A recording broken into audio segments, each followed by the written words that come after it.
तो financial market में हम लोगों ने बात करी थी कि दो तरीके की मार्केट है, एक तो है मनी मार्केट और एक है capital market.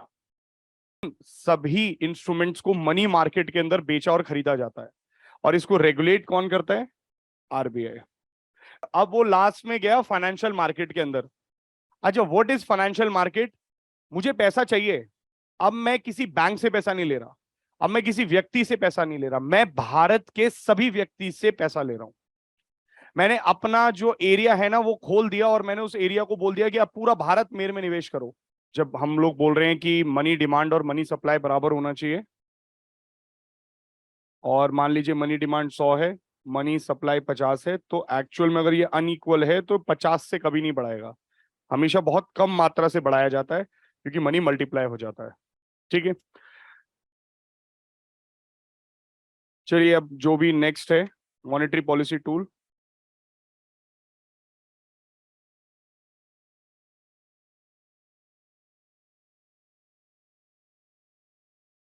Open market operations, this is again one of the difficult topic जो यहाँ पे ओपन मार्केट ऑपरेशन में रहेगा, क्योंकि इसमें आपको गवर्नमेंट सिक्योरिटीज के बारे में पता होना चाहिए, बेसिकली किस तरीके से काम करेगी गवर्नमेंट सिक्योरिटीज यहाँ पे। बट ओपन मार्केट ऑपरेशन बहुत इंपॉर्टेंट टॉपिक है यूपीएससी के पॉइंट ऑफ व्यू से। अच्छा, पहले कल हम लोग बात करे थे, याद करो, मार्केट की जब हम लोगों ने बात करी थी, फाइनेंशियल मार्केट,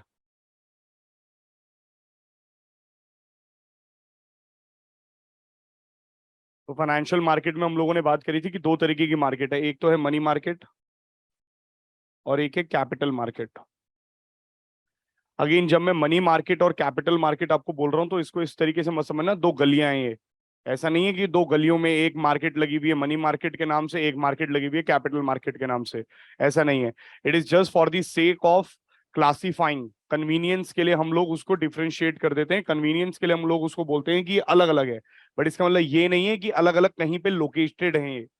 ठीक है, तो मनी मार्केट और कैपिटल मार्केट दो तरीके की मार्केट हैं, जहां पे हमने बात करी थी कि यहाँ पे इस पूरी मार्केट के अंदर फाइनेंशियल इंस्ट्रूमेंट्स जो होते हैं उसकी खरीद बेच होती है, और वो फाइनेंशियल इंस्ट्रूमेंट्स जो लेस देन 1 ईयर वाले होते हैं, यानी 365 दिन से कम जिनका टाइम पीरियड होता है, अवधि होती है, उन सभी इंस्ट्रूमेंट्स को मनी मार्केट के अंदर बेचा और खरीदा जाता है, और इसको रेगुलेट कौन करता है? आरबीआई। वेयर कैपिटल मार्केट में हम लोगों ने बात करी थी, वहां पे वो सभी फाइनेंशियल इंस्ट्रूमेंट्स बेचे और खरीदे जाएंगे जो कि मोर देन 1 ईयर है, करेक्ट। और इसको रेगुलेट कौन करता है? सेबी। अब यहीं से आपको एक दो स्टेप और आगे जाना है, अभी दो चार चीजें और इसमें सीखनी है। तो पहली चीज यहीं से आपको एक चीज सीखनी है,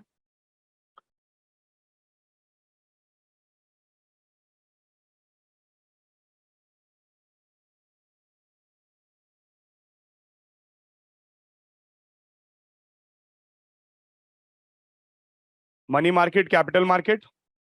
मनी मार्केट को भी दो हिस्सों में डिवाइड करा जाता है, ध्यान से सुनिएगा।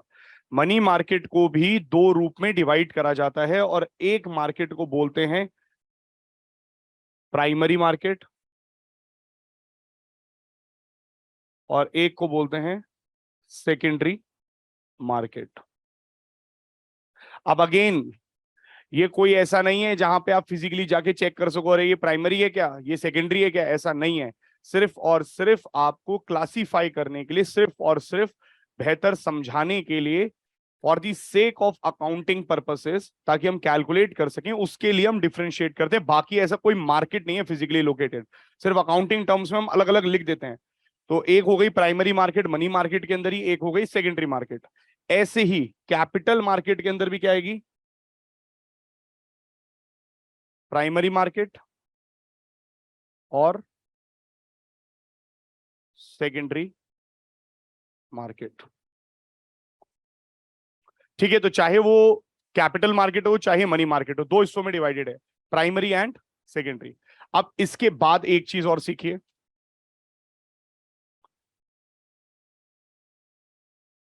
What is primary market. सबसे पहले तो उससे भी पहले आपको एक चीज जाननी पड़ेगी कि फाइनेंशियल मार्केट क्या है। भाई देखो ऐसा है, मेरे को पैसे की आवश्यकता है, मुझे पैसा चाहिए, तो मेरे पास अलग अलग सोर्सेज होते हैं। जैसे अगर मैं अपना पहला सोर्स बोलूं तो मेरे पहले सोर्स को बोलते हैं रिटेन्ड अर्निंग्स। रिटेन्ड अर्निंग्स का मतलब होता है ये वो पैसा है जो मेरा अपना ही है। अगर मैं आपसे बोलूं आपको एक आईफोन खरीदना है आज, या गाड़ी खरीदनी है, घर खरीदना है, सबसे पहला पैसा कौन सा जो आपका है? That is the first money. ये आप ही की सेविंग्स रखी हुई हैं, आप ही के पैसे रखे हुए हैं, उसी पैसे को आप इस्तेमाल करके कुछ खरीद सकते हो। That is known as retained earnings. दूसरा तरीका होता है कि आप क्या कर लो, लोन्स ले लो बैंक से। करेक्ट। तीसरा तरीका है कि आप क्या कर लो,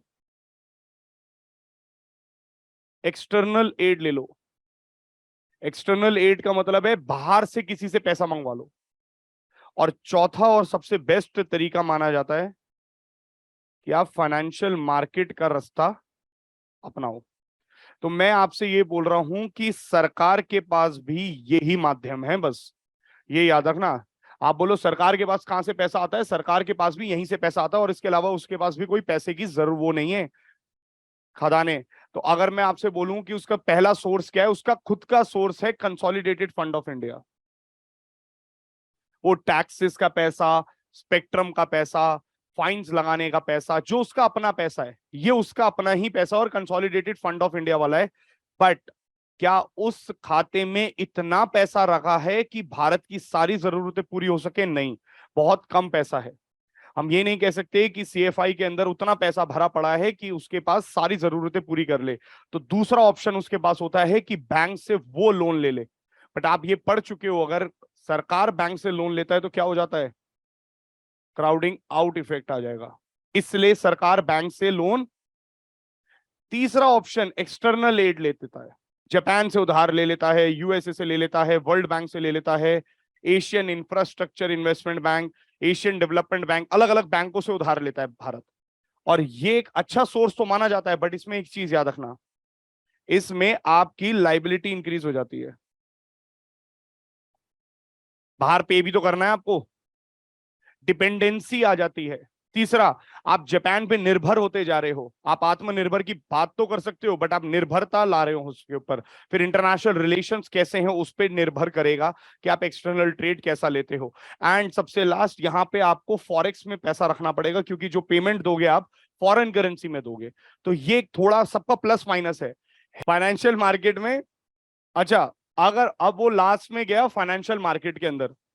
अच्छा, व्हाट इज फाइनेंशियल मार्केट? मुझे पैसा चाहिए, अब मैं किसी बैंक से पैसा नहीं ले रहा, अब मैं किसी व्यक्ति से पैसा नहीं ले रहा, मैं भारत के सभी व्यक्ति से पैसा ले रहा हूं। मैंने अपना जो एरिया है ना वो खोल दिया, और मैंने उस एरिया को बोल दिया कि आप पूरा भारत मेरे में निवेश करो। भाई आओ और एक एक शेयर खरीदो, एक एक चीज खरीदो, थोड़ा थोड़ा पैसा लगाओ। आप लगवा सकते हो वो पैसा, और उस तरीके से आप फाइनेंशियल मार्केट का दरवाजा खटखटा सकते हो। क्योंकि आप बैंक के पास जाओगे तो लिमिटेड पैसा है, आप एक्सटर्नल ट्रेड में जाओगे तो लाइबिलिटी इंक्रीज कर लोगे, है ना। और रिटेन्ड अर्निंग्स आपके पास उतनी नहीं पड़ी है, एक्सपेंशन के लिए आपको चाहिए कहीं से पैसा। तो financial market is a better market. अब फाइनेंशियल मार्केट में याद रखना, दोनों आ सकते हैं, ठीक है, गवर्नमेंट भी आ सकती है और प्राइवेट सेक्टर भी आ सकता है। जब गवर्नमेंट, ध्यान से सुनो अब, जब गवर्नमेंट फाइनेंशियल सेक्टर में आ करके पैसे को अरेंज करती है, जिस टूल से करती है उसको बोलते हैं government securities. That's all. What are government securities? Government securities are the tool, वो फाइनेंशियल इंस्ट्रूमेंट है जिसकी मदद से पैसे को अरेंज करा जाता है। कहां पे? फाइनेंशियल मार्केट के अंदर। यहां तक क्लियर है सबको?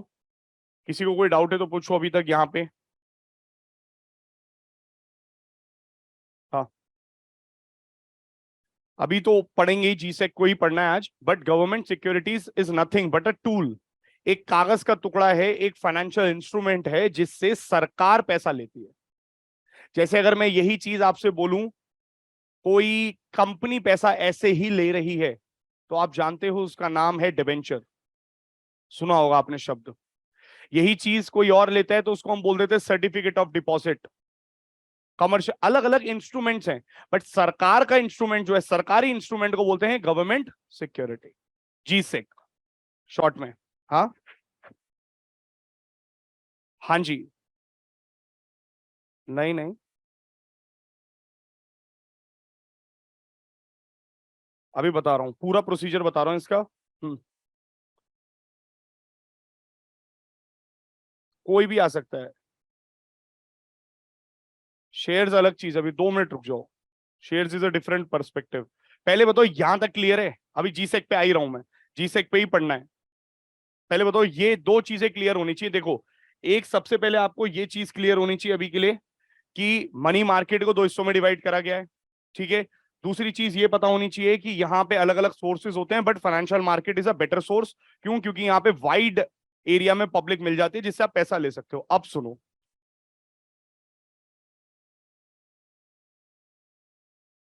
हाँ आ रहा हूं, बता रहा हूं, सुनो। ये दो मार्केट हैं, अभी पहले सुन लो, लिखने का मैं टाइम दे दूंगा। ये नहीं समझ में आया ना तो देखो, आपको ओपन मार्केट ऑपरेशन है ना, सिर्फ मैं एक चीज बता सकता हूँ कि गवर्नमेंट सिक्योरिटीज खरीदो तो ये होगा, गवर्नमेंट सिक्योरिटीज बेचो तो ये होगा। कंसेप्ट नहीं क्लियर होगा कभी भी। तो उसके लिए मैं आपको सिर्फ ये बोल रहा हूँ, लिखो मत, अभी 5 मिनट समझ लो, मैं लिखने का टाइम दे दूंगा आपको, बोल दूंगा आप लिख लो। सिर्फ एक चीज समझो कि अभी हम लोग मार्केट के अंदर आए हैं।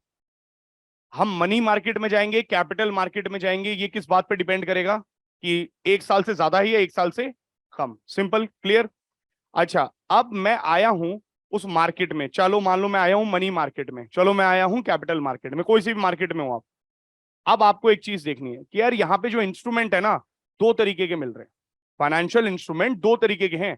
एक तरीके का ऐसा है जहां पे जिसको आप अलग अलग शब्दों से जानते हो, जैसे आपने सुना होगा बॉन्ड, डेबेंचर्स, या फिर एक आपने सुना होगा शेयर्स। करेक्ट। इक्विटी, इक्विटी भी बोल सकते हो आप, बिल्कुल ठीक है। हाँ, स्टॉक बोल सकते हो इसको। तो ये आपने अलग अलग शब्दों का प्रयोग सुना होगा। तो मान लीजिए आपको किधर जाना है ये डिपेंड करेगा। तो मैं आपसे पूछता हूं कि आप किस तरीके के आदमी हो, किस तरीके का नेचर है आपका। क्या आपको जीवन में रिस्क लेने में मजा आता है? आप बोलते हो सर पैसा कमाना है जीवन में, रिस्क ले लेंगे, कोई इशू नहीं है। अगर जो भी हुआ, आप बोलते हो 1 लाख रुपए लगाने, लगा देंगे, डूब गया तो डूब गया। तो मैं बोलूंगा आपके लिए ना ये ज्यादा बेहतर ऑप्शन है। You are a risk taking people.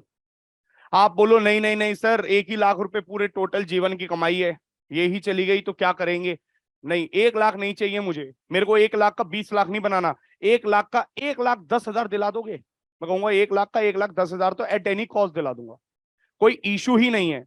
1 साल बाद हम 110% मिल जाएगा। आप बोलो कंपनी बंद हो गई, मैंने कहा तब भी तुझे ही मिलेगा, कोई इशू नहीं है। तो मैं बोलूंगा फिर आप इधर आओ, डिवेंचर खरीदो, बॉन्ड खरीदो। अब समझो, ये आदमी की नेचर पे डिपेंड करेगा कि उसका नेचर कैसा है। क्या, जैसे कहते हैं more the risk more return, right. जितना रिस्क लेने की आपकी एपेटाइट है, उतना ही आप कमा भी पाओगे। अगर आपको रिस्क लेने की क्षमता नहीं है, you can never become Jhunjhunwala, you can never become Harshad Mehta, मतलब बनना भी नहीं हर्षद मेहता तो, मतलब आप उतना नहीं कमा पाओगे ट्रेडिंग में। हाँ, रिस्क टेकिंग कैपेसिटी वाले लोग ही इधर जाएंगे। क्यों जाएंगे इधर? क्योंकि याद रखना, यहां पे 1 लाख का कोई फिक्स्ड रेट ऑफ इंटरेस्ट नहीं मिलेगा आपको। कुछ भी फिक्स नहीं है यहाँ पे। फिक्स नहीं है का मतलब समझो, यहाँ पे आपको जो आपने 1 लाख रुपए लगाए हैं, हो सकता है ये 1 लाख रुपए 1 साल बाद 10 करोड़ बन जाए, कुछ नहीं पता। और यही 1 लाख रुपए 10 रुपए बन जाए, ये भी नहीं पता। रिस्क है। इसीलिए शेयर मार्केट या स्टॉक मार्केट या इक्विटी मार्केट के अंदर याद रखना, प्रॉफिट या डिविडेंड मिलता है आपको। आपको कोई रेट ऑफ इंटरेस्ट नहीं मिलता, आपको क्या मिलेगा? Dividend, profit. और यहीं पे जैसे कहते हैं कि मालिक, मालिक को क्या मिलता है? प्रॉफिट। तो मालिक का ही क्या भी है? लॉस। तो इसलिए शेयर्स में, इक्विटी में, स्टॉक में यहां पे आपको क्या मिलता है? मालिकाना हक, यानी you become the owner of the company. अब ओनर ऑफ द कंपनी का मतलब ये मत समझ लेना, मान लो तुमने टेस्ला में का एक शेयर खरीद लिया तो कब मैं ही इलॉन मस्क। कौन बनेगा इलॉन मस्क? जिसके पास 51% शेयर होल्डिंग होगी उस कंपनी की, मेजॉरिटी शेयर होल्डिंग होगी, वो इलॉन मस्क वहां का। जैसे अभी आप लोगों ने सुना होगा ट्विटर को खरीद लिया इलॉन मस्क ने, तो खरीदने का मतलब क्या है? शेयर्स खरीद लिए, और शेयर्स खरीदने का मतलब क्या है, 51% से ज्यादा शेयर्स खरीद लिए, and hence he is the owner of that particular company. हाँ, अगर वो 10% खरीदता तो सिर्फ 10% का मालिकाना हक है, 20% खरीदता तो 20% का मालिकाना हक है। ये कितने परसेंट है, 51% से ज्यादा। तो आपने अगर रिलायंस का एक शेयर भी खरीदा है तो आप ओनर तो हो, yes you are a owner, but कितने के, एक शेयर के। अगर वो कंपनी की वैल्यूएशन है 1,000 करोड़ तो आप 200 रुपए के मालिक हो, है ना, तो आप 200 रुपए के मालिक हो, 200 रुपए के ओनर हो उस कंपनी के। हाँ, अब समझो अगर कंपनी ऊपर उठी, वैसे हम फाइनेंशियल मार्केट में और इसको डिटेल में पढ़ेंगे, मान लो कंपनी ऊपर उठी और उस कंपनी ऊपर उठने की वजह से इस शेयर का दाम ऊपर उठा। अब इस शेयर का दाम कैसे ऊपर उठेगा, डिमांड। देखो, याद करो किसी भी चीज का प्राइस कब उठता है, जब डिमांड बढ़ जाती है। अब मैं आपसे बोलता हूं, मान लो एमआरएफ का शेयर है ना, जिसकी टायर वहीं रुक जाता है एकदम गर्दन के पास। तो एमआरएफ का जो शेयर है, एक समय एमआरएफ का शेयर जो था, आज से करीबन 12-13 साल पहले, वो करीबन करीबन 2 से 2,500 रुपए का था, 1,200 रुपए का था, 1,200 रुपए का था एमआरएफ का शेयर। मान लो मेरे पास होता उस समय एमआरएफ का शेयर, तो आज उसकी वैल्यूएशन पता है कितनी है, एक शेयर की वैल्यूएशन है 80,000। हाँ, 80 हो गई बेटा, अब तो बहुत गिर गया, कई लॉस खा लिए लोगों ने एमआरएफ में, बट ठीक है, 70-80 हजार भी बहुत है। जिसने पहले खरीदा उसके लिए फायदा था। तो सोचो, आपने 1,200 रुपए का खरीदा और कितने की हो गई, 80,000 रुपए का हो गया वो। अब अगर आपने ऐसे 80,000 शेयर खरीद रखे होते उस समय, तो है ना, मजा आ गया, कैलकुलेशन ही नहीं हो रही, है ना, यही मजा होता है जीवन में। तो समझो, करेक्ट, तो ये गेम है। तो शेयर में आप कब करोड़पति बन जाओ आपको नहीं पता, इसी के पीछे पूरे सब लोग भागे पड़े हैं कि हम बन जाएंगे शायद। बट एक बात याद रखनी है, शेयर मार्केट में अभी हम बाद में बात करेंगे, फाइनेंशियल्स में है ना, सब्जेक्ट टू मार्केट रिस्क है बहुत बड़ा। क्यों, क्योंकि यहां पे आपका वही पर्टिकुलर 80,000 रुपए, 1,00,000 रुपए जिस दिन डूबेगा उस दिन भी आपको पता नहीं चलेगा।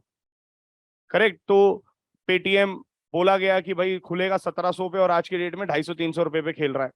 तो आपको नहीं पता है कि शेयर मार्केट कब डाउनफॉल पे चले जाए, कब ऊपर चले जाए। यही अगर आप रिस्क लेने के एपेटाइट है तो you go and become a member.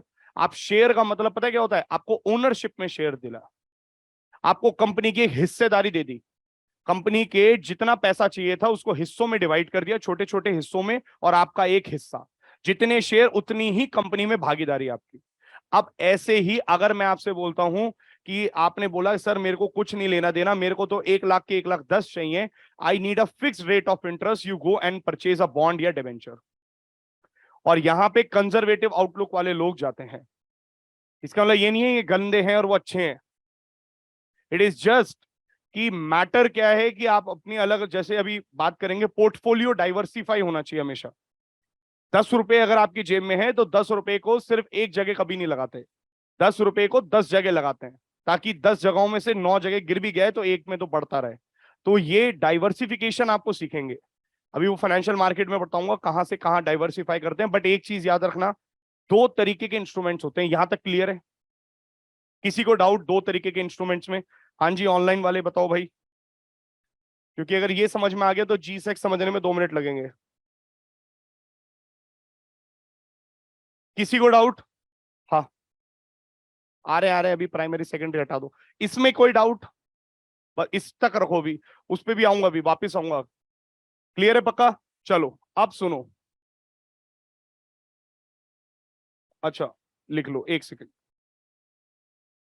लिख लो भाई।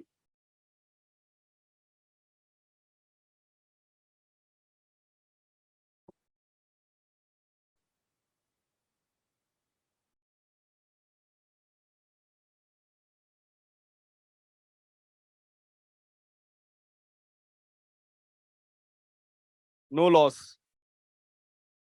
कंपनी के वाइंडिंग अप, जब कंपनी वाइंडिंग होती है ना, मान लो जैसे कंपनी का दिवालिया निकली और कंपनी को बेचा जा रहा है, सबसे पहला पैसा इनको दिया जाता है,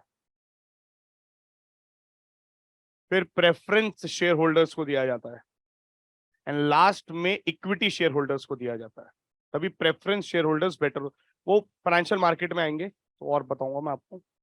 but the money is safe. Shares में मनी तब मिलेगा, देखो मालिक को पैसा पता है कब मिलता है, जब सब अगर बच गया तो, यही तो रिस्क है। हाँ बट सबको देना भी फिक्स है। कंपनी अगर 1,000 करोड़ का प्रॉफिट करती है तो देना तुम्हें वही 110 रुपए उसको एक्स्ट्रा है, बाकी सब तुम खाओगे। क्या? ऐसा कुछ नहीं है। 22-22 साल के हैं, 25-25 साल के हैं, जनरली 1 साल के भी होते हैं, 2 साल के भी होते हैं, फिक्स टाइम पीरियड का होता है।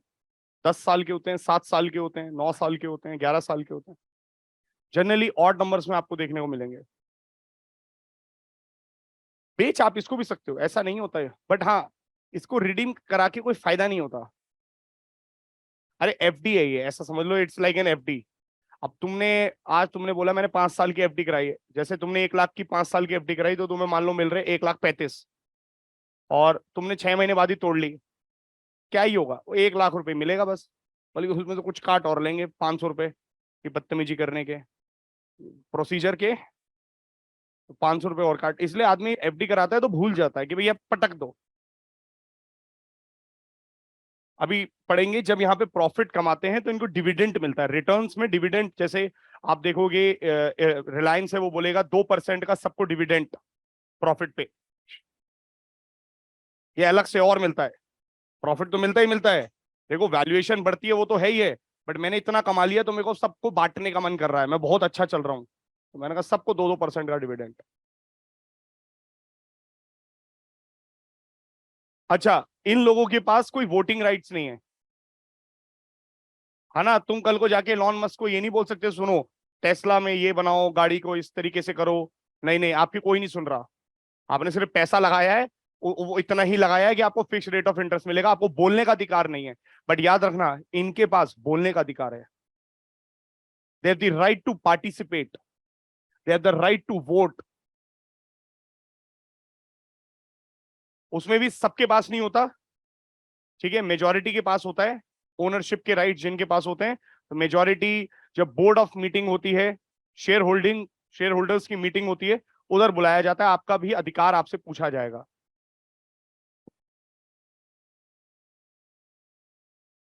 तो बॉन्ड और डिवेंचर में सिर्फ और सिर्फ एक चीज है, अभी हम वो क्लासिफिकेशन बाद में पढ़ेंगे कि इन दोनों में क्या फर्क है।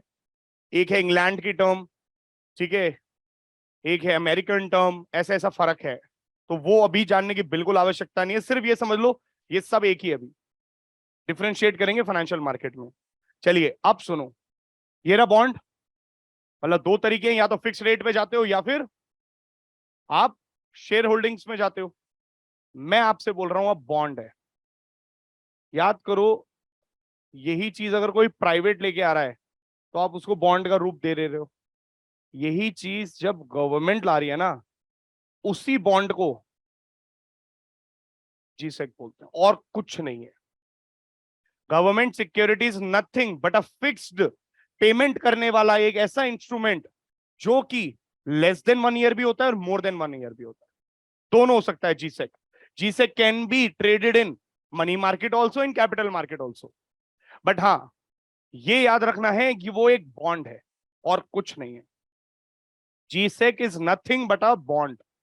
बॉन्ड मतलब एक ऐसा लिखित, जिसमें सरकार ने बोला है उस पर एक फेस वैल्यू होगी बॉन्ड की, ऐसा बॉन्ड होता है, उस पर एक फेस वैल्यू होगी, मान लो उस पर लिखा है बॉन्ड की फेस वैल्यू है 100 रुपए, करेक्ट, तो ये उसकी फेस वैल्यू होगी बॉन्ड की, और उस पर सरकार आपको बोलेगी कि at the rate 10% per annum I will provide you, तो अगले साल आपको 110 रुपए मिल जाएंगे। ये फिक्स रेट ऑफ इंटरेस्ट पे ही काम होगा, उसी को बॉन्ड बोला जाता है और कुछ नहीं है, और बॉन्ड ही, सरकारी बॉन्ड को ही जीसेक बोला जाता है। अभी थोड़ी सी क्लैरिटी आई व्हाट इज जीसेक। अब सुनो, जीसेक आ गया, अब जीसेक को मैं पहली बार मार्केट में लेके आ रहा हूं। I am bringing the G sec for the first time into the market. तो मैं मार्केट में आऊंगा, ये बात तुमको कैसे पता? भाई तुमको कैसे पता चलेगा कि मैं आ रहा हूं मार्केट में पैसा लेके? ये मैं अपना वो जी सेक उठा के ला रही है सरकार। उसके लिए सरकार प्रोस्पेक्टस इशू करती है। अब सरकार जब प्रोस्पेक्टस इशू करती है, रेड हेरिंग कहते हैं उसे, रेड हेरिंग प्रोस्पेक्टस इश्यूज होते हैं। हर चीज बताई जाती है, सरकार बता देगा, न्यूज़पेपर्स में डाल देगा कि मैं आने वाला हूं ये लेकर के। बट कहां लेकर के आ रहा हूं? मैं लेके या तो आऊंगा मनी मार्केट में या फिर, बट मनी मार्केट और कैपिटल मार्केट में लाने से पहले याद रखना मुझे रजिस्ट्रेशन कराना पड़ेगा। ऐसा थोड़ी मैं कभी भी आ जाऊंगा उठा करके। अब चलो सरकार आ रही है वहां तक तो प्रॉब्लम नहीं है, कल को कोई कंपनी जा रही है तो हम कहां ढूंढने जाएंगे उसको? क्या उसके दस्तावेज हैं, क्या पत्र है, हमें क्या पता? इसलिए सेबी ने बोला है, इसलिए हमारे यहां पे एक नियम है कि उसको पहले क्या करना पड़ेगा?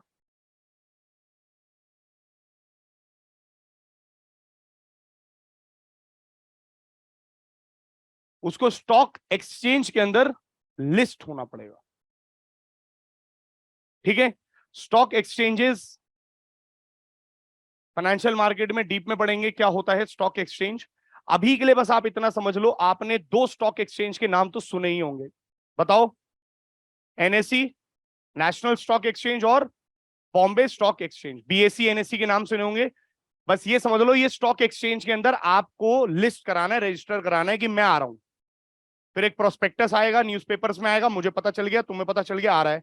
अब सुनो, मैं पहली बार आ रहा हूं इस मार्केट में, फर्स्ट टाइम, तो मैं यहां आऊंगा। फर्स्ट टाइम अगर मैं मार्केट में एंट्री लूंगा तो I will come into the primary market. और फर्स्ट टाइम जब मैं मार्केट के अंदर आता हूं, उस प्रोसीजर को बोलते हैं IPO. IPO means initial public offering. पहली बार, इनिशियल, सबसे पहली बार मैं आया हूं।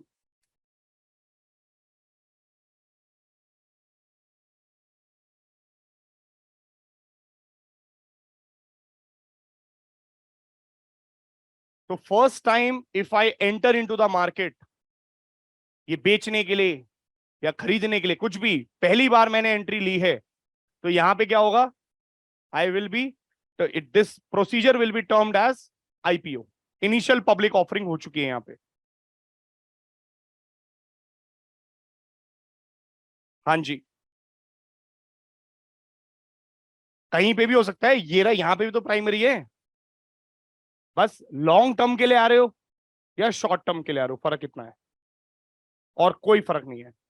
मान लो तुम अपनी कंपनी के शेयर्स दे रहे हो, you will go into capital market, stock market. LIC, अभी कंपनी, सरकार ने एलआईसी के शेयर्स को बेचा है, उसका आईपीओ रिलीज हुआ, वो भी primary market. IPO means first time, and first time means primary. ठीक है? अब सुनो, प्राइमरी मार्केट में आईपीओ हो चुका है, यहां से कहानी कैसे होती है स्टार्ट, वो समझो। अब यहां पे देयर आर सर्ट, ये लिख लिया सबने? ये जो प्राइमरी मार्केट है ना, ध्यान से सुनिएगा, अगेन बाद में लिखना। ये जो प्राइमरी मार्केट है, इस मार्केट के अंदर कई बड़े बड़े डीलर्स होते हैं जिनको हम पीडीज बोलते हैं। इनको बोलते हैं,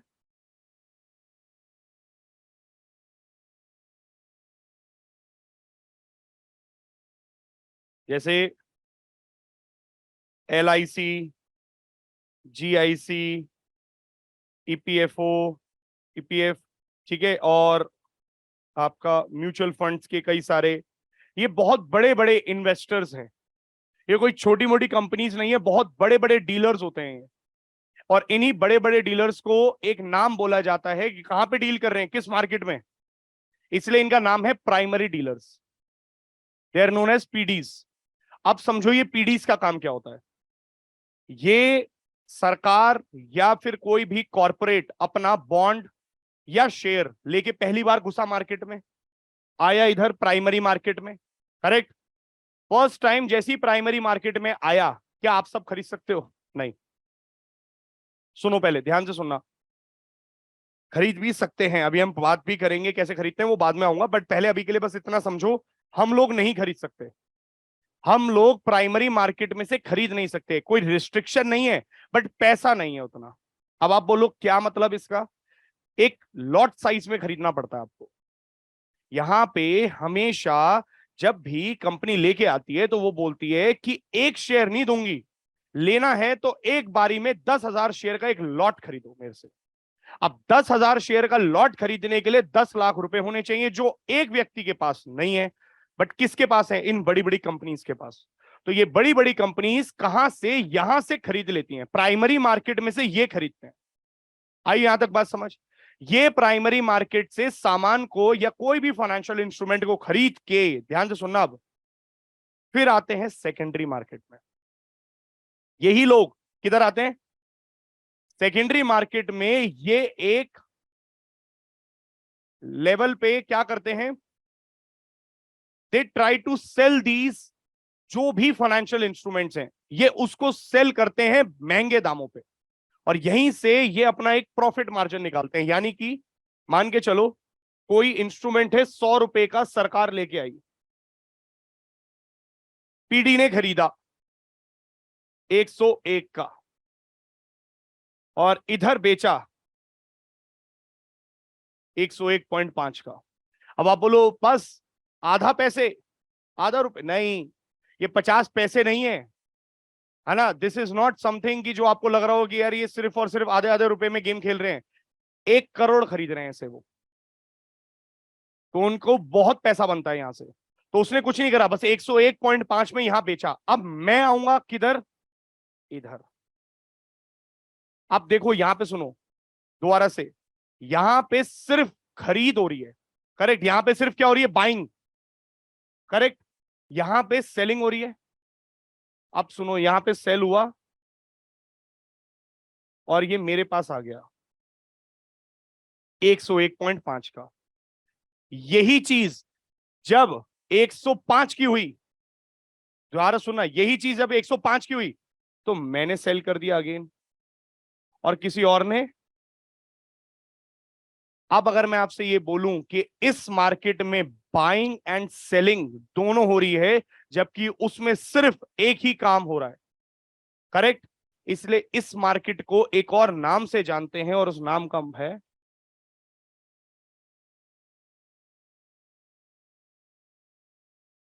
this market is also known as, किसके लिए ओपन, क्योंकि बाइंग एंड सेलिंग यहां पे कोई भी नहीं कर सकता, आपको लॉट साइज खरीदना पड़ेगा, आप एक बारी में नहीं ले सकते, this is a very big problem.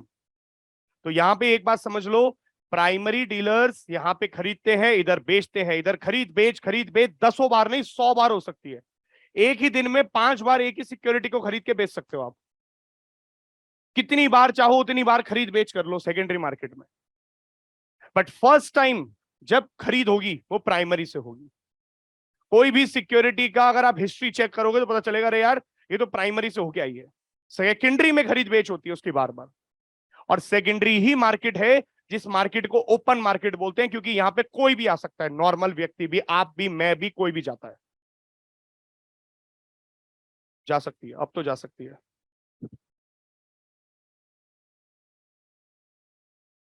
एक सेकंड रुक जाओ। Secondary market possibility of monopoly, किस चीज की मोनोपोली बेटा, सारी मोनोपोली है ही, हो क्या सकती है, अपन लोग कितना ही खरीदते हैं, हम तो डीआईआई हैं, डोमेस्टिक इंस्टीट्यूशनल इन्वेस्टर, कितना ही खरीदते हैं हम लोग, डीआईआई का बहुत बड़ा स्कोप थोड़ी है। Zomato says the executives under them are their partners.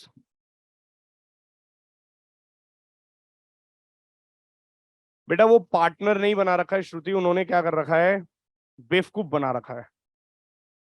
देखो जोमैटो चाहे सेम ओला के साथ है, इन लोगों ने क्या बोला है कि आप हमारे, जैसे मैं तुमसे बोलूं, तुमसे ही फीस लेके और तुमको बोलूं अब से तुम पार्टनर हो, वो छोड़ो, मैं तुम्हारा नाम रख दूं बडी, है ना, तो उससे क्या बदल जाएगा कि मैं टीचर हूं और तुम स्टूडेंट हो, वो ही गेम है। है ना, पापा को बोलने लगे हे ब्रो, तो इसका मतलब ये थोड़ी है ब्रो को जिस दिन गुस्सा आएगा उसी दिन ब्रो निकाल देगा। वैसे ही है यहाँ पे भी है ना।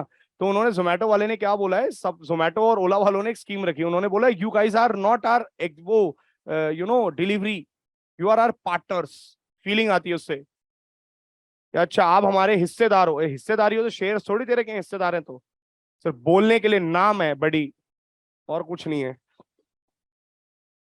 Is this clear to everyone? पहले बताओ, प्राइमरी मार्केट में फर्स्ट टाइम आईपीओ हुआ, प्राइमरी डीलर खरीदा, इधर लाके बेचा, बेचने के बाद खरीद बेच हो सी। अब सुनो दूसरी चीज, एक एक टर्म याद रखिएगा, क्योंकि अगर ये सारी चीजें याद रहेंगी,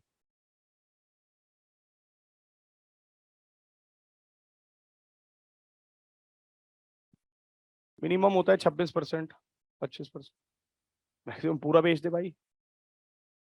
एक एक करके ऐसा नहीं होता ना सारा एक ही बारी में पूरा बेच दो, धीरे धीरे निकालना पड़ता है, लिमिट्स होती हैं उसकी। एमएसएमई के लिए अलग होती है, लार्ज कैप इंडस्ट्रीज के लिए अलग होती है, स्मॉल कैप के लिए अलग होती है, सबके लिए अलग अलग होती है। मिनिमम 26-25% तो होता ही है। हाँ भाई, बोला तो उन्होंने 24 है, अब इनिशियली 5 कर दिया है, निकाला 5 है। इनिशियली देखो हर एक इंडस्ट्री के लिए अलग अलग है साइज, हर एक इंडस्ट्री के लिए अलग अलग साइज रहता है, कोई पर्टिकुलर फिक्स नहीं है। जैसे एमएसएमई के लिए अगर आप जाओगे, एसएमई इंडस्ट्री के लिए जाओगे तो मिनिमम 26.5% करना जरूरी है, हर एक के लिए अलग अलग है। अब एलआईसी ने बोला कि हम लोग 74% तक चले जाएंगे, 26% बेच देंगे, बट करा कितना, 5 ही करा है टोटल, रोक दिया। तो उस पर क्रिटिसाइज इतना कर दिया सरकारों ने। हम्म। हम्म।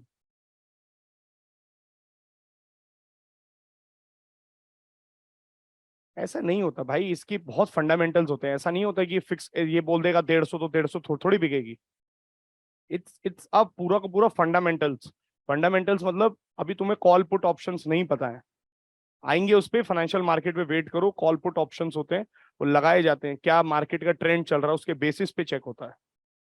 यहाँ से मैं कितना डिमांड कर, अब मान लो तुम, वही वाली कहानी है कि सप्लाई कितनी करनी है, डिमांड सप्लाई तो है ये भी, तो वो कितनी सप्लाई करेगा वो डिपेंड करेगा, फिर बुलिश ट्रेंड पे जा रहा है, बियरिश पे जा रहा है, कहाँ पे है, वो बहुत सारे फैक्टर्स को इन्फ्लुएंस करके, इतना ही इजी गेम होता तो कोई भी बना सकता है वहां पैसा।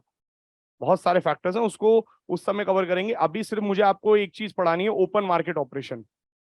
तो उसका टर्म है ना जो ओपन मार्केट, सिर्फ अभी तक वो बता पाया हूँ। अब उसमें जी सेक क्या होता है वो पढ़ाना है, फिर उसके बाद 5 मिनट का गेम है, बट वो समझ में तब आएगा कि उसको ओपन मार्केट बोलते क्यों है। विच इज बेटर, जी सेक और स्टॉक्स? सूरज, बेटर और नॉन बेटर कुछ नहीं है, आपकी एपेटाइट कितनी है आप अपना देखो, है ना। तो ये इट डिपेंड्स कि बीमार हो तो खिचड़ी खाओ, और सही हो तो फिर मुर्गा पाओ भाई। ये तो आपके ऊपर है, आप क्या पचा सकते हो।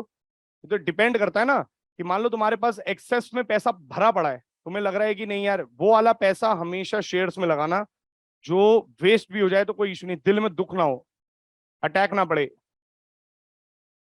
और जो पैसा तुम्हारे पास लिमिटेड है, अभी तो तुम्हारे पास कोई पैसा ही नहीं है, बट जब, हाँ ना, बट जब कमा लो तो उस पैसे को लगाना हमेशा जो एक्सेस में होता है। जैसे मान लो फॉर एग्जाम्पल, मेरे महीने के 20,000 रुपए हैं, जो मुझे फर्क नहीं भी पड़ता अगर गिर जाएं डूब जाएं, उस पैसे को शेयर्स में लगाते हैं हमेशा, क्योंकि रिस्क तो है ही ना।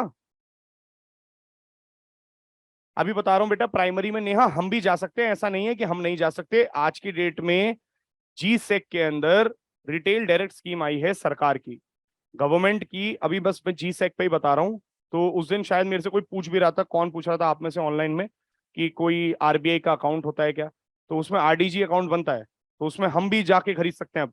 यही तो रिटेल डायरेक्ट स्कीम आई है, कि आप भी प्राइमरी मार्केट से जाकर के गवर्नमेंट सिक्योरिटीज खरीद सकते हो। अभी बता रहा हूँ, बस 2 मिनट दो, ठीक है। तो यहां तक क्लियर है सबको? अब सुनो जी सेक क्या है, गवर्नमेंट सिक्योरिटीज से रिलेटेड कुछ चीजें लिख लीजिए। हाँ सेम। अच्छा, ये सिर्फ मनी में बताया, कैपिटल में भी सेम है। हाँ अभी एफपीओ पे आएंगे इसके बाद ही, ये वाला बस बता दूं, तो उसके बाद एफपीओ ही पढ़ाना है आपको, कि फॉलो ऑन पब्लिक ऑफरिंग्स क्या होती है। अभी सिर्फ आईपीओ तक क्लियर रखो, ठीक है, नहीं तो फिर इसमें कंफ्यूज जाओगे, लास्ट में एफपीओ बताऊंगा इसमें। जी से शॉर्ट टर्म पता है आपको, short term money market, long term capital market. अब सुनो ध्यान से, शॉर्ट टर्म जी सेक का एक नाम है, कुछ नहीं है। फर्क समझते चलिए। जी सेक मतलब बॉन्ड डिबेंचर जो फिक्स रेट ऑफ इंटरेस्ट पे पेमेंट करे। अब मैं यही कह रहा हूं कि शॉर्ट टर्म जी सेक को एक नाम से बुलाते हैं,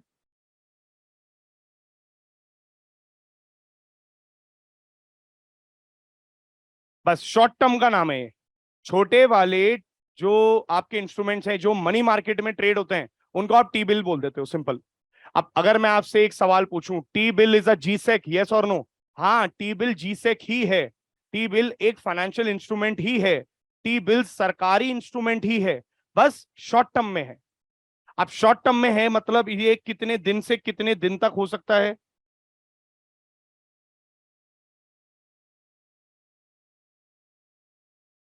ये इसकी अवधि है।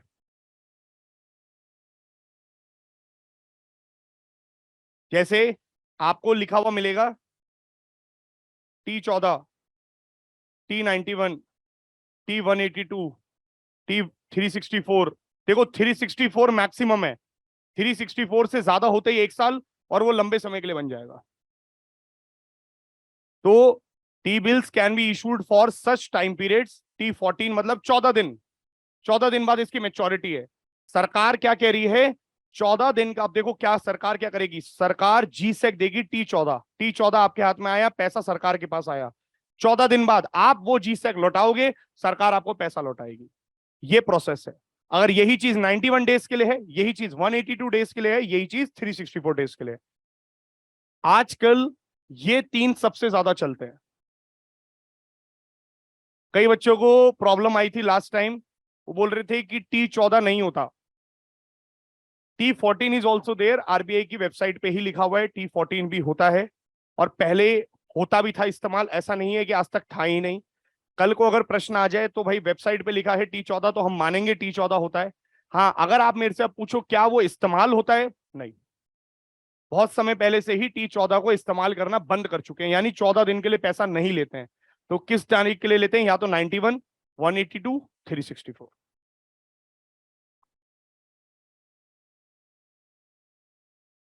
बताओ भाई, यहां तक क्लियर है? किसी को डाउट इसमें कि टी बिल्स क्या होते हैं? अब सुनो दूसरी चीज, ये जो शॉर्ट टर्म वाला इंस्ट्रूमेंट है इसे टी बिल्स बोलते हैं, और लॉन्ग टर्म वाले को क्या बोलते हैं, डेवलपमेंटल लोन्स, या फिर डेटेड सिक्योरिटीज। देखो ये एक समय के बाद आएंगी ना, लंबे समय, इसलिए इनको डेटेड सिक्योरिटीज का भी नाम दिया जाता है। अब अगेन एक सवाल आ जाए, क्या डेटेड सिक्योरिटी एक जी सेक है? हाँ, डेटेड सिक्योरिटी एक जी सेक है।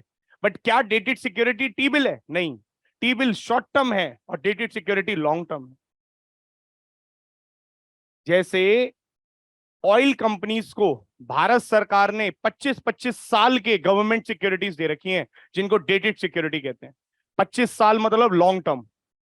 यही चीज 91 डेज में, यानी कि टी बिल, और कुछ नहीं है।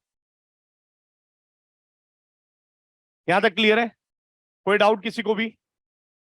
अब नेक्स्ट,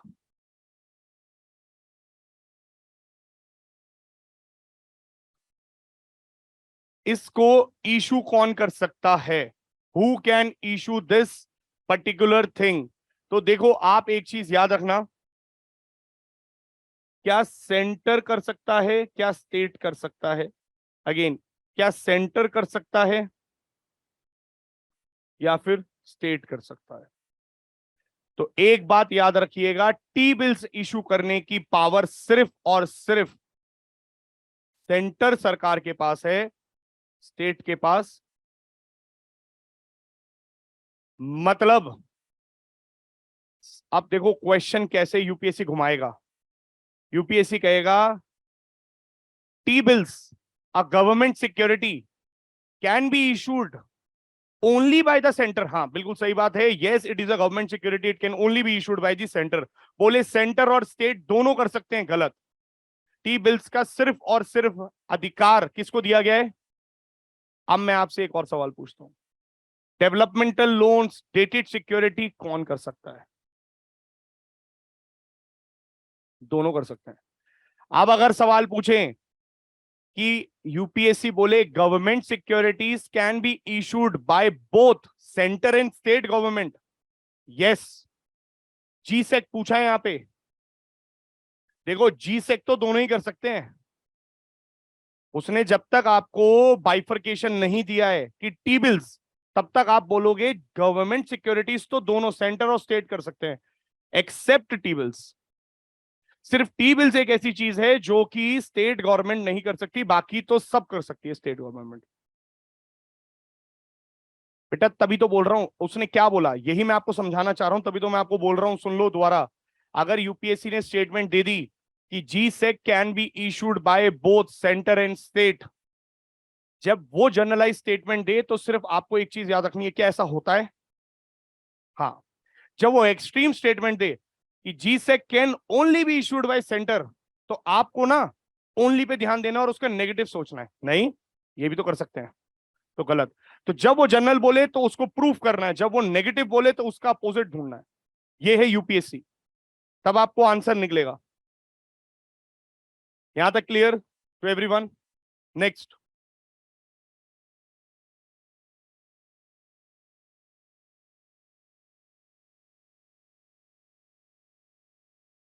हु इशूज दिस? लिखो, it is issued by RBI on behalf of.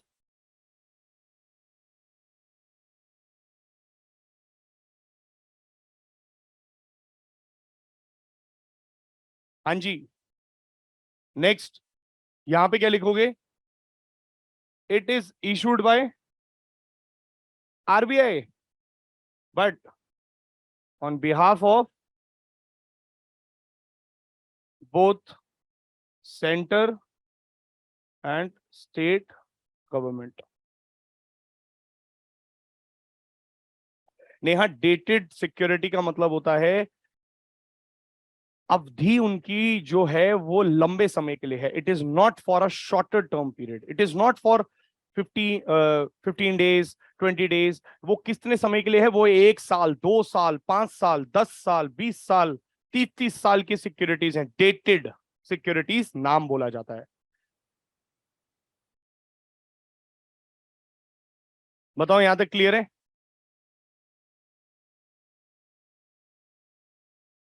अब लास्ट पॉइंट,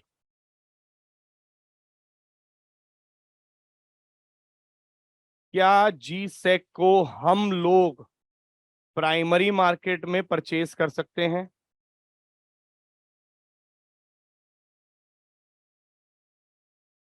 2021 से पहले पहले यू कैन नॉट परचेज, आपको अलाउ नहीं करा गया था कि आप परचेज कर सकें जी सेक को। कहां से? प्राइमरी मार्केट से। देखो, who can purchase? Any buddy can purchase, कोई भी खरीद सकता है। अब कहां से? यहां से भी। इसे बोलते हैं, वहीं पे लिख लेना, retail direct scheme of RBI. Retail direct scheme of RBI मैं दिखा देता हूं, वो करंट अफेयर्स में आया है। रिटेल डायरेक्ट स्कीम के तहत प्राइमरी मार्केट से भी अब एक इंडिविजुअल खरीद सकता है। कैसे खरीदता है, किस फॉर्म में खरीदता है, उसका प्रोसीजर सुन लो। वैसे तो ये फाइनेंशियल मार्केट में मैं आपको और बताऊंगा, बट अभी एक थोड़ा सा आइडिया दे देता हूं। एक अकाउंट खुलता है,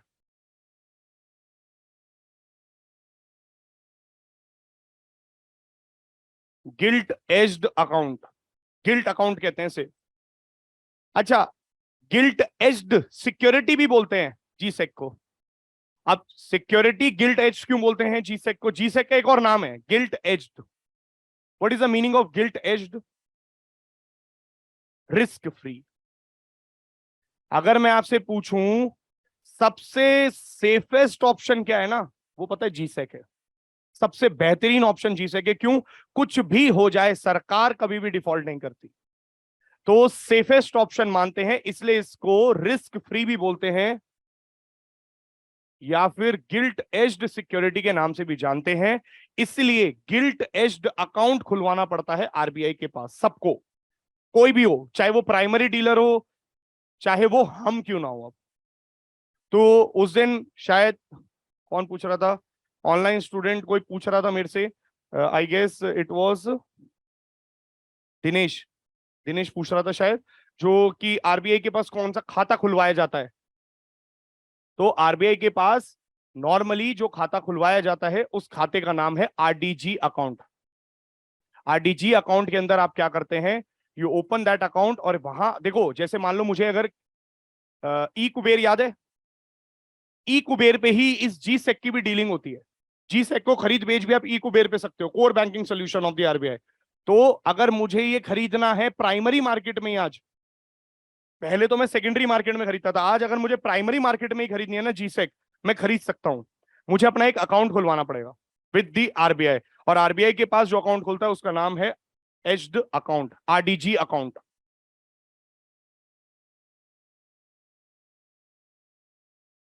जब मैं खरीदूंगा तो याद रखना T+1 सेटलमेंट होती है उसकी। What is T+1 settlement? हाँ, जिस दिन ट्रांजेक्शन हुई है, टी का मतलब होता है डेट ऑफ ट्रांजेक्शन, उसके अगले दिन आता है। अब हम लोग किस पे आ गए हैं, टी ट्रांजेक्शन पे। अभी करंट अफेयर्स पढ़ाऊंगा आपको फाइनेंशियल मार्केट में, you will see India has shifted from T+2। पहले भारत में हर एक चीज में T+2 होता था। T+2 मतलब, जैसे मान लो अगर आज आपने कोई ट्रांजेक्शन करी, आज क्या दिन है, अरे मतलब डे, दोनों में डेट बता रहे हो, वेनेसडे, मान लो आज वेनेसडे को आपने ट्रेडिंग करी है, ट्रांजेक्शन करी है, कल आपके बुक्स में वो शो होगी सिक्योरिटी T+1।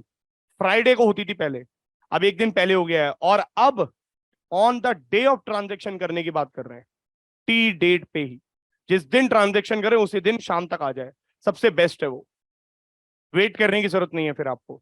तो एक बात समझिए, G-sec is nothing but a bond.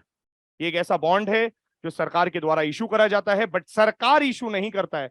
अगर यूपीएससी बोल दे it is issued by the central government, गलत, on behalf of the central government it is done by the RBI. RBI इसको मार्केट में लेके आता है। आरबीआई कौन, आरबीआई वो अकाउंटेंट है सेंट्रल गवर्नमेंट का, स्टेट गवर्नमेंट का, जो खाते मेंटेन करता है इनके, इसलिए यही वो सारे कार्यक्रम करता है। बेटा करंट अफेयर्स क्यों पढ़ाऊंगा मैं, है सूरज?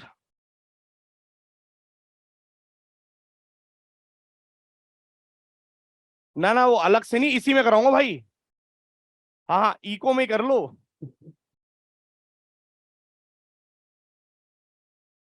अभी आज की डेट में T+1 चल रहा है। हाँ,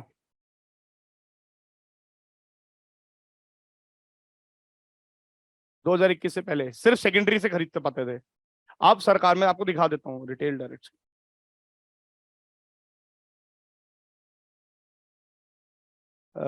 रिटेल डायरेक्ट गिल्ट अकाउंट ऐसा करके है। ना ना ना ना, अपन लोगों का आरडीजी अकाउंट होता है, रिटेल डायरेक्ट, और बाकी सबका गिल्ट अकाउंट होता है। जैसे प्राइमरी डीलर्स को भी तो खोलना पड़ता है आरबीआई के पास, उनके गिल्ट अकाउंट कहते हैं। हम्म, पढ़ो, log on to G6 with RBI retail direct scheme, ये वाला पढ़ो टॉप, ये वाला line, this platform, thank you बेटा, thank you so much, but अभी उन्हीं को पढ़ाने दो। मैं इधर करा दूंगा ना, सारे इधर ही कर लेंगे ना। अरे तुमसे बोला तो है नवंबर तक खींचेगा ये, और क्यों बोल रहा हूँ ये, देखो, बस मेरे को अपने अकॉर्डिंग कराने दो, सारे करंट अफेयर्स कराऊंगा तुम्हें यहाँ पे। तुम जिस तारीख तक पढ़ रहे हो उस तारीख तक का सारा इको तुम्हारा कवर करा दूंगा, बट जस्ट मुझे अपने फ्लो में जाने दो। पता है क्यों? क्योंकि मुझे पता है कि ये चीज मैं वहां पे कनेक्ट कराऊंगा। और प्रॉब्लम क्या होती है, आप लोगों को बेशक लगे कि वो रिपीटेटिव हो रहा है, क्योंकि यहाँ पे बच्चे वो भी बैठे हैं जो नए हैं, मुझे पता है वो तुम लोगों के लिए, पुराने बच्चों के लिए स्ट्रगल है, बट नए बच्चों के लिए और स्ट्रगल है। सोचो, उनके साथ जीएस जा रहा है डायरेक्ट, तुमको तो पहले बताया था क्या है ना, क्वांटिटेटिव क्वालिटेटिव, इनके साथ तो डायरेक्ट इनके ऊपर वार हो रहा है, सब कुछ जा रहा है। तो मैं कोशिश यही कर रहा हूँ कि दोनों चीजें, आपको भी कुछ नया मिले डेली, और उनके लिए तो सभी नया है जो पुराने बच्चे नहीं है। तो उसी तरीके से चलो, आपको सारा एक एक टॉपिक क्लियर करा दूंगा, फाइनेंशियल मार्केट हो चाहे बीओपी हो, करंट अफेयर्स को कैसे पढ़ना है। तो यही चीज मैं आपको बता रहा हूं कि आपको स्कीम्स भी कवर करते चलनी है। अब देखो यहाँ पे स्कीम क्या है, the platform allows individuals to open and maintain a retail direct gilt account directly with the, ठीक है। वैसे अपन लोग आरबीआई में अकाउंट नहीं खुलवाते हैं। अब अगर जैसे आपसे पूछा जाए कि आरबीआई में अकाउंट खुलवाना है, वैसे 2016 तक एक व्यक्ति ने अकाउंट खुलवा रखा था, बट 2016 के बाद से भी किसी व्यक्ति का भी अकाउंट है नहीं आरबीआई में। क्यों? आरबीआई में अगर जैसे बिल्कुल एकदम तुम अपनी पे आ जाओ, केस लगा दो आरबीआई पे, अकाउंट खुलवा लोगे। क्यों? क्योंकि कई लोग कहते हैं तुम भी तो एक बैंक हो, तुमसे क्यों नहीं मैं कर सकता डील, कर लो। आरबीआई कहता है मैं आपको इंटरेस्ट पेमेंट नहीं दूंगा, पैसा रखवाना है रखवा लो, बट मैं आपको 1 रुपए भी पेमेंट में नहीं दूंगा, इसलिए कोई भी वहां नहीं रखवाता। We deal with the commercial banks and commercial banks deals directly with the RBI, अलग प्रोसीजर है। तो हाँ, एक अकाउंट खुलवा सकते हो, ये वाला अकाउंट आपको अलाउड है। क्यों? प्राइमरी मार्केट में आप खरीद बेच सकते हो। अच्छा, वहीं पे एक चीज ये लिख लेना, कौन कौन से डॉक्यूमेंट चाहिए, कल को पूछ सकता है। हाँ है, एज अकाउंट, अच्छा गिल्ट एज अकाउंट, हाँ हाँ हाँ हाँ। देखो, जैसे अगर मैं कह रहा हूं एलआईसी को भी एक अकाउंट खुलवाना है यहाँ, समझो, एलआईसी को खरीदनी है ना प्राइमरी सिक्योरिटी जीसेक, उसको भी अकाउंट खुलवाना पड़ेगा आरबीआई पे। बट वो जब अकाउंट खुलवाता है तो उस अकाउंट को बोलते थे gilt edge account, normally gilt edge account with the RBI. किसने खुलवाया? एलआईसी ने।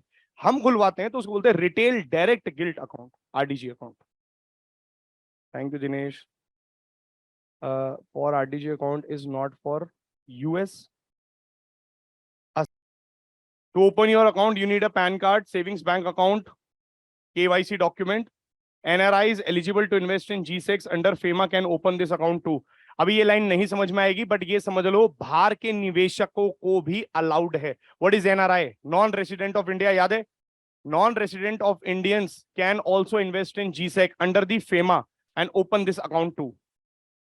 फेमा है, अभी तुम्हें फेमा नहीं पता है, फॉरेन एक्सचेंज मैनेजमेंट अकाउंट, तो एक्ट, सॉरी मैनेजमेंट एक्ट। तो फेमा एक्ट जो है उसके अंतर्गत कुछ चीजें बाहर से एनआरआई पैसा लगा सकते हैं। एक बार एलपीजी पढ़ाने दो, एलपीजी के तुरंत बाद मैं आपको फेरा और फेमा दोनों पढ़ाऊंगा, ठीक है? फॉरेन एक्सचेंज रेगुलेशन एक्ट और फॉरेन एक्सचेंज मैनेजमेंट एक्ट। तो पहले फेरा था, फेमा है, उसमें डिफरेंस क्या है वो तब पढ़ेंगे। तभी आपको बस लिख लो, जब तुम दोबारा रिवाइज करोगे ना तब तुम्हें सारी क्लैरिटी हो जाएगी, और कुछ नहीं है। हाँ, अब ऐसे अगर मतलब एक ही चीज होगी, किस स्टैंड पॉइंट ऑफ व्यू से देख रहे हो? कोई खरीद रहा है तो आप कहोगे बाइंग हो रही है, कोई कह रहा है सेलिंग हो रही है, बट यहाँ पे खरीद और बेच दोनों हो सकता है। यहाँ पे एक ही होगा ना जिस स्टैंड पॉइंट ऑफ व्यू से देखोगी, बट वहां पे देखो दोनों चीजें हो रही हैं। मैं दोबारा खरीद के दोबारा भी बेच सकता हूँ, वो है सेकेंडरी। हाँ,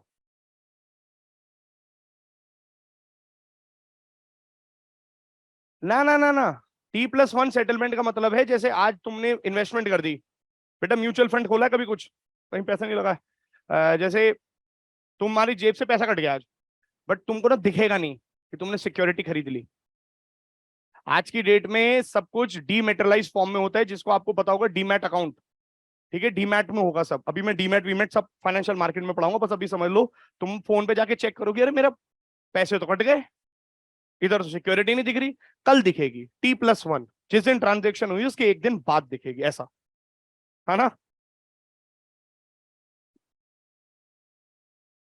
हाँ,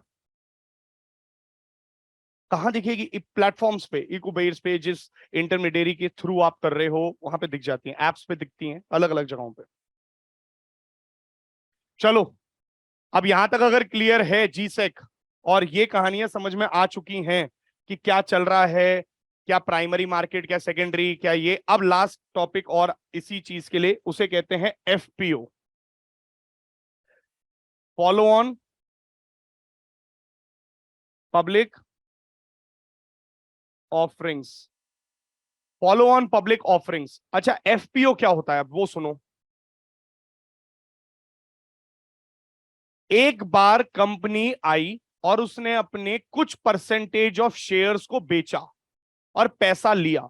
जैसे फॉर एग्जाम्पल कंपनी एंटर करती है और 25% अपने शेयर्स को बेचती है और 1,000 करोड़ रुपए लेकर के मार्केट से निकल जाती है।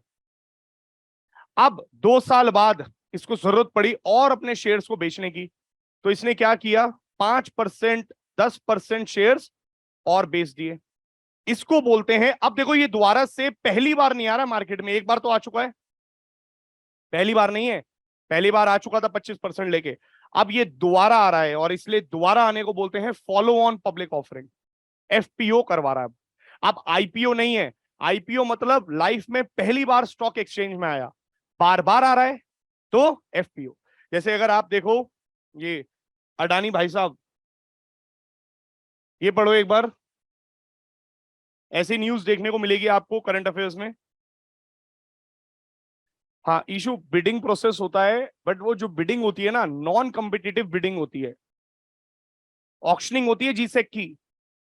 जीसेक सर ऑक्शन, ये याद रखना, ये जीसेक की ऑक्शनिंग होती है, बट ना एक देखो दो तरीके की ऑक्शनिंग होती है, अभी बता देता हूं। एक होती है बिडिंग, कॉम्पिटिटिव बिडिंग, एक होती है नॉन कॉम्पिटिटिव बिडिंग। फर्क क्या होता है?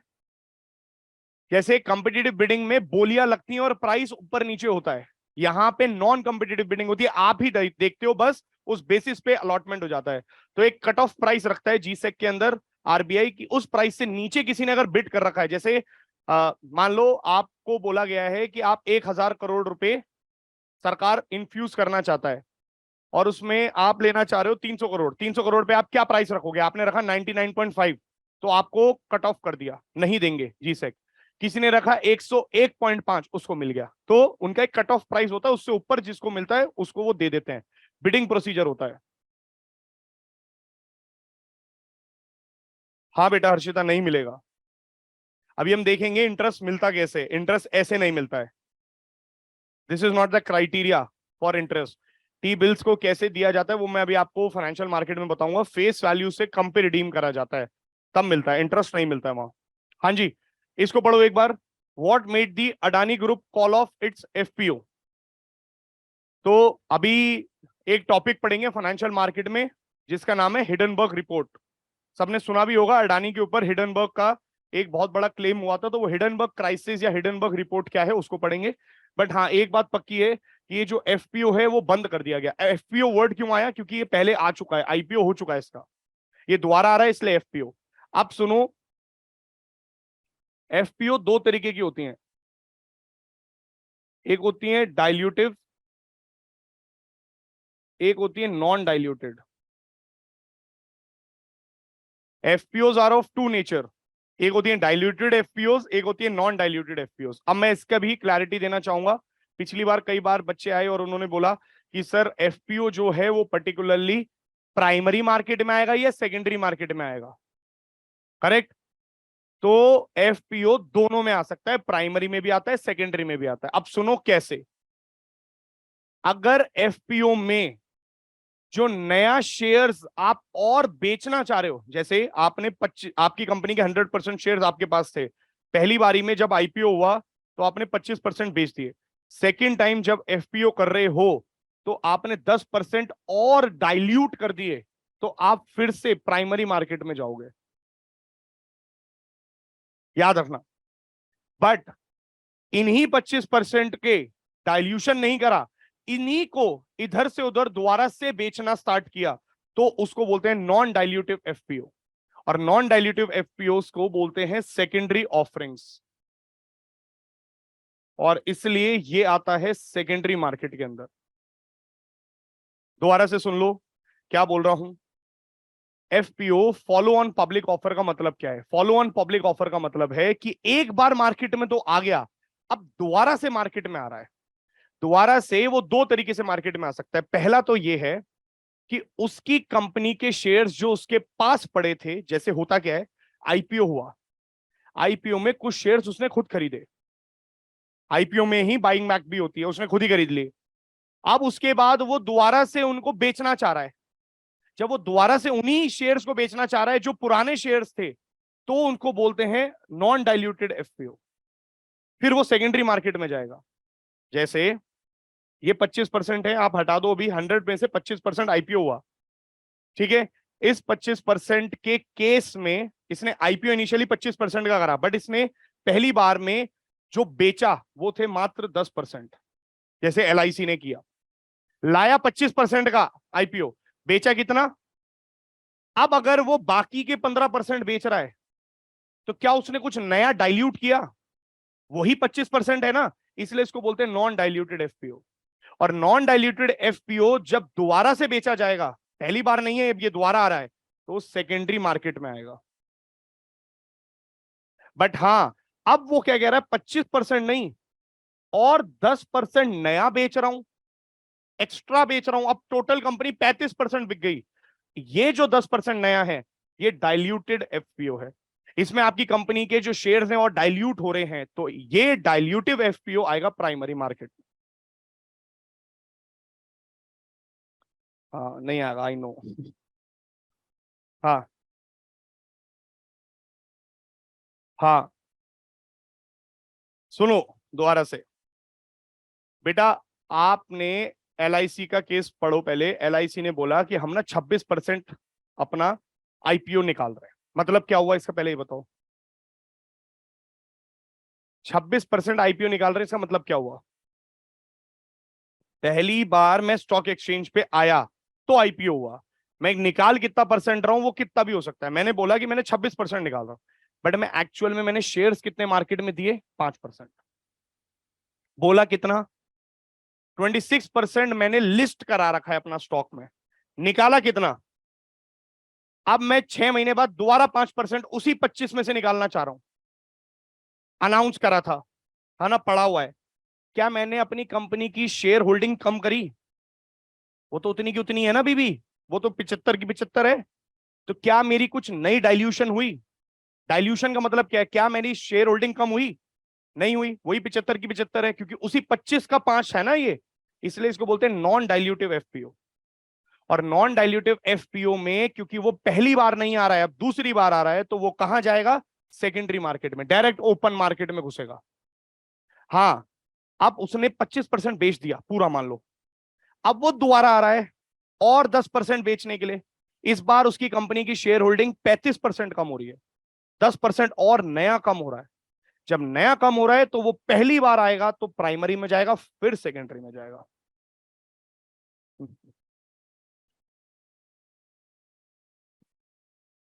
नॉन डाइल्यूटिव, डाइल्यूट, अरे बेटा सुन सुन सुन, मैंने तेरे को 10 टॉफी दी, ठीक है बेटा।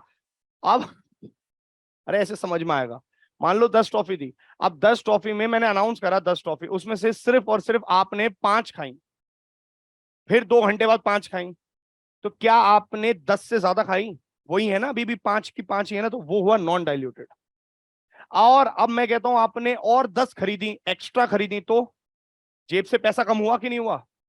तो उसे बोले डाइल्यूटिव एफपीओ। हाँ हाँ हाँ, सौरभ क्या बोल रहा है? 25% निकाल के 10% बेचा और 15% नहीं बेचा तो वो सेकेंडरी में बेचेंगे, करेक्ट सौरभ। सेल करने को डाइल्यूटेड बोलते हैं, हाँ भाई। ठीक है, डन, यहां तक क्लियर है सबको? अब सुनिए, ये पूरी राम कथा तुमने क्यों पढ़ी है? सिर्फ एक चीज के लिए, ओपन मार्केट। क्योंकि मेरे को अगर आपको ये समझाना है तो इसके लिए सबसे पहले मुझे सिर्फ एक वर्ड बताना था आपको, ओपन मार्केट क्यों कह रहा हूं। अब सुनो, अब मैं आपको सिंपल सी एक बात बोल सकता हूं, ओपन मार्केट मतलब देख लो,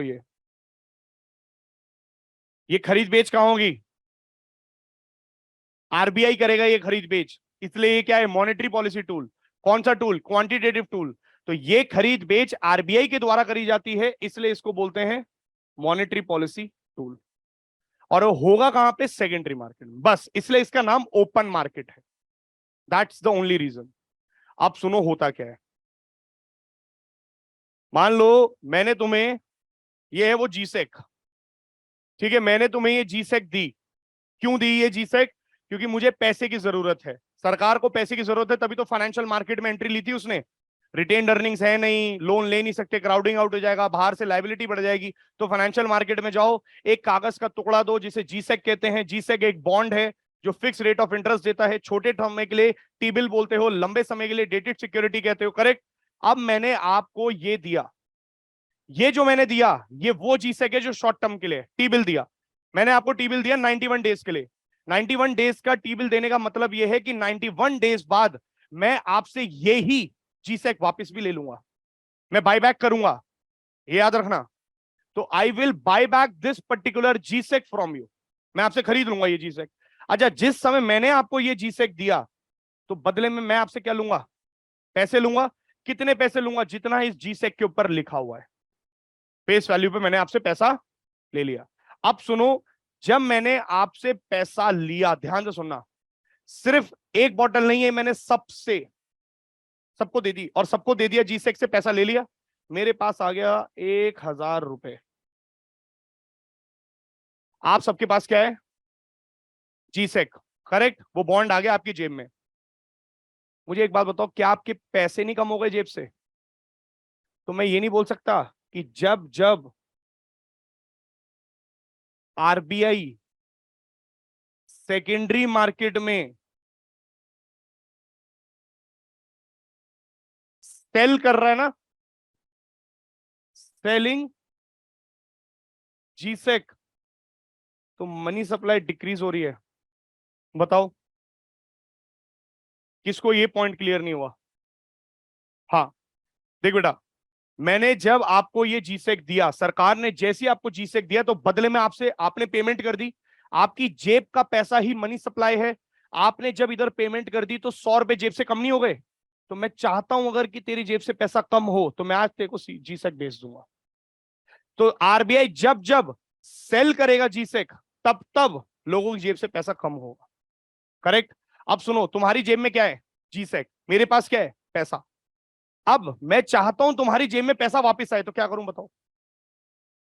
मैं तुमसे खरीद लूं वो जीसेक, जब मैं तुमसे वो जीसेक खरीदूंगा तुम्हारी जेब में क्या डाल दूंगा? तो मेरे को एक बात बताओ, अगर आरबीआई ने सेकेंडरी मार्केट में बाइंग कर ली जीसेक की, तो मनी सप्लाई इंक्रीज हो जाएगी कि नहीं हो जाएगी? और मनी सप्लाई इंक्रीज और डिक्रीज करने के लिए ही तो ओपन मार्केट ऑपरेशंस होता है, यही तो क्राइटेरिया है ओपन मार्केट ऑपरेशंस का,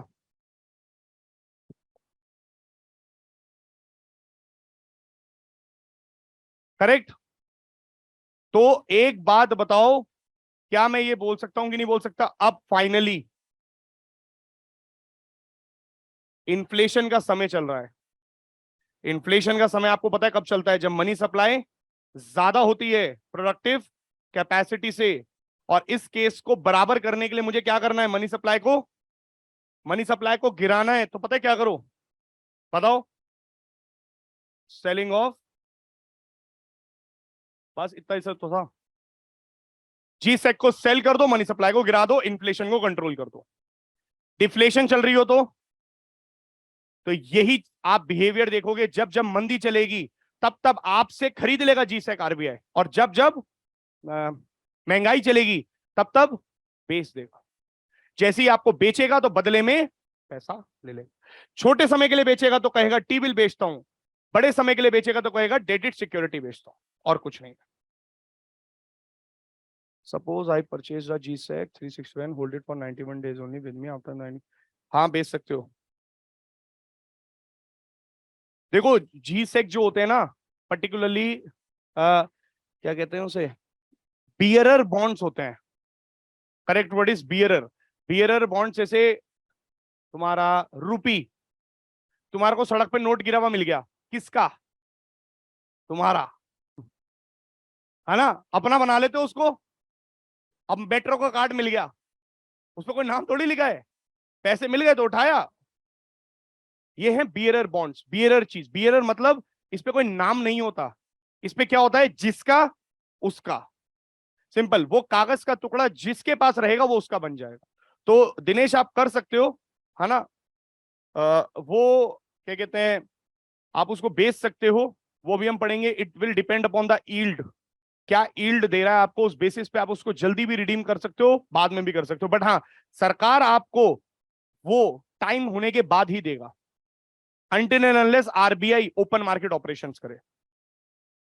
हम्म,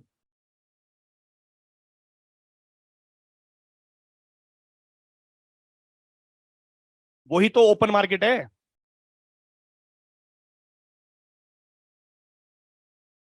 क्या चीज? बेटा देखो, एक बात याद रखना, ये है रीपर्चेज्ड ऑप्शन।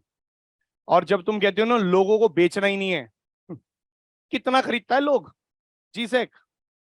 पता है कौन खरीदता है? सरकारी कंपनी, सरकारी banks. Actual who is buying G-sec? Banks. Banking regulation वापस दो, ले लो। यही तो बैंक का मनी सप्लाई कम और ज्यादा करता है, हमारी जेब से कितना ले लेगा वो? तो एक एग्जांपल दे रहा हूं, आप और मैं कितना ही है फाइनेंशियल मार्केट में, एक्चुअल में कमर्शियल बैंक्स खरीदते हैं ये सारा पैसा। तो कमर्शियल बैंक से खींच लेता है, कमर्शियल बैंक से पहले बोल देता है ज्यादा, उसका मन मर्जी, उसका टूल है वो, जब मन मर्जी यूज कर सके। इन ऑर्डर टू टेक, एक सेकंड रुको भाई, जरा इनका पढ़ लें, डाउट क्या आ रहा है, क्या लिखा है आस्था ने। When commercial bank puts GSEC as collateral during inflation situation in order to take loan on RR, and if that commercial bank isn't able to repurchase, then does it affect the control of increase RR? बिल्कुल। But Aastha देखो, जैसे for example what you are trying to say कि देखो इनका question सुन लो क्या है। वो कह रहे हैं कि याद करो, जब रेपो रेट पे कोई बैंक, कमर्शियल बैंक जब उधार लेता है तो क्या रखवाता था कोलेटरल में? जीसेक रखवाता था। तो आरबीआई के पास पहुंच जाता है ना जीसेक। जीसेक आरबीआई ने इशू करा, आरबीआई के पास पहुंच गया। और जीसेक क्या है? एक ऐसी चीज है जो ट्रेडेबल है, यानी कि it can be easily converted, आप आराम से कन्वर्ट कर सकते हो। बहुत बढ़िया लिक्विड है, कोई नहीं खरीदेगा, मार्केट में कोई ना कोई तो खरीद लेगा। अब आप बोलो क्यों खरीद लेगा? यही इसकी सबसे अच्छी खासियत है, गिल्ट एज्ड, रिस्क फ्री। सबसे ज्यादा सेफेस्ट ऑप्शन होता है सरकारी बॉन्ड्स। तभी तो तुम देखो यूएसए में जब अभी कुछ भी हुआ तो सारे भाग करके यूएसए के सरकारी बॉन्ड्स खरीद रहे हैं। आज की डेट में एवरीबडी, पूरे विश्व के जितने भी बड़े बड़े इन्वेस्टर हैं, वो जा करके कहां पे? यूएसए के ही होते हैं मैक्सिमम बड़े इन्वेस्टर। वो जा करके अपने घर के बॉन्ड्स खरीद रहे हैं, अपने घर के जीसेक खरीद रहे हैं। हमारे यहाँ के नहीं खरीद रहे। वो क्यों खरीद रहे हैं वो बात का प्रोसीजर है, बट खरीद वही रहे हैं क्योंकि सबसे सेफेस्ट ऑप्शन वो है। तो अब अगर ओपन मार्केट ऑपरेशंस में आपसे बोलूं, open market operation is a monetary policy tool done by the RBI. Why it is done by the RBI? याद करो, जीसेक इशू कौन करता है? On behalf of the government. इसलिए आरबीआई को ही बोला जाता है सरकार के द्वारा कि आप इसको खरीद बेच करो। जब सरकार बोलती है कि मनी सप्लाई को कम करवाना है तो आरबीआई क्या करेगा? उसको मनी सप्लाई कम कराना है तो बताओ, सेल कर देगा जीसेक। जैसे ही आप सेल कर दोगे जीसेक तो बदले में क्या आ जाएगा मेरे पास? पैसा। और आरबीआई के पास पड़ा हुआ पैसा मनी सप्लाई का पार्ट नहीं होता, याद करो। अच्छा, जब मैं आपकी जेब में पैसा डाल दूंगा तो क्या बन जाएगा? वो मनी सप्लाई। कैसे? जब मैं बाइंग बैक कर लूंगा।